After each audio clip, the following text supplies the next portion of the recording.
দর্শন করতে যাবো, বলি রাধে বদন দর্শন করবো,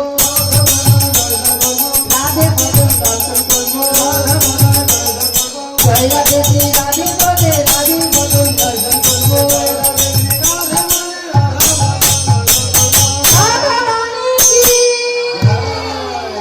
আমাদের বিশ্বভানু নন্দিনী, আমাদের বৃন্দাবনেশ্বরী কি জয় রাধে। তাই নাচিতে নাচিতে চলে দুজনে,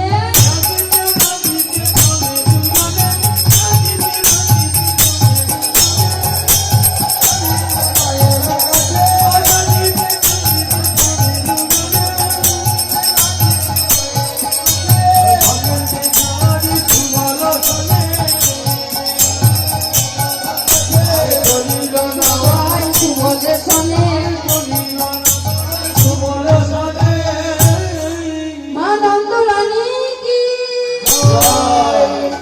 নন্দ মহারাজ কি। নন্দনলায় এসে দাঁড়িয়েছেন মা, বাটি ঘর সজ্জা। ও মা, আমি ফার্স্টে যখন নেমেছিলাম এরকম দেখতে পাচ্ছিল, এখন চেনা যাচ্ছে। আমি ধরা পড়ে যাবো, ও মা ধরা পড়বো না তো? চেনা যাচ্ছে, চেনা যাচ্ছে না?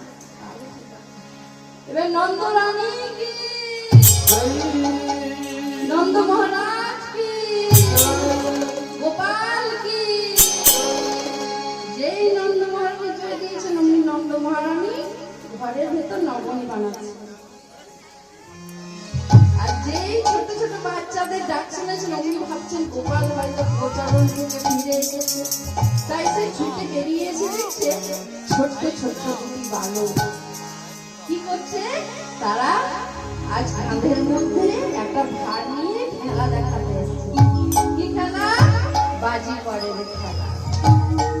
বাজি খেলে খেলা দেখাতে এসে বলছে মা, প্রণাম করে বলছে ও মা শোনো শোনো, আমরা বহু দূর থেকে এসেছি। কেন? একটু পেটের দায়, একটু পেটের দায়ে এসেছি মা। আমরা খেলা দেখাবো, কিছু কিশোর ছানা মাখন খাবো, আর কিছু টাকা পয়সা দিয়ে আমরা ঘরে যাবো, তাই না? তা মা বলছে আহারে ঠিক যেন আমার গোপালের মতো দেখতে, তারা যেন মনে হচ্ছে ঠিক আমার গোপাল এসেছে। তাই আমার ঘরে অনেক নবনী, আয় আয় তোরা কতটা নবনী খাবি। এইভাবে যখন মা যশোদা অহংকার করছে, তোরা কতটা নবনী খাবি, গোবিন্দ মনে মনে চিন্তা করছে আচ্ছা মা আমি কতটা নবনী খাবো, আজকে তোমাকে খেয়ে দেখাবো। তাই কি করেছে? বলছে আগে তোরা নবনী খেয়ে নে, তারপর না হয় খেলা দেখাবি। ঠিক আছে? তাই কি করছে মা? আজকে দুই বালককে বসিয়ে ওই ক্ষীরের ভাণ্ড এনে গোপালের বদলে তুলে দিচ্ছে। গোপাল খাচ্ছে মা, সেই খাওয়াচ্ছে আর খাচ্ছে। খেয়ে খেয়ে খেয়ে খেয়ে ঘরের মধ্যে যত নবনী ছিল সব শেষ হয়ে গেছে। এবার মা মনে মনে চিন্তা করছে এই তো ছোট ছোট বালক, তারা আবার এত খায়, এগুলো নয় যেন মনে হচ্ছে দামোদর নদী। আমি ভাবলাম ছোট ছোট বালক কতটাই বা খাবে, তাই না? আমি যখন খাওয়ালাম সব নবনী শেষ, আর তো নবনী ঘরে নাই। ভগবান মনে মনে চিন্তা করছে মা গো, আমি যে ভক্তের দুটো জিনিস সহ্য করতে পারি না। কি দুটো জিনিস সহ্য করতে পারি না গো?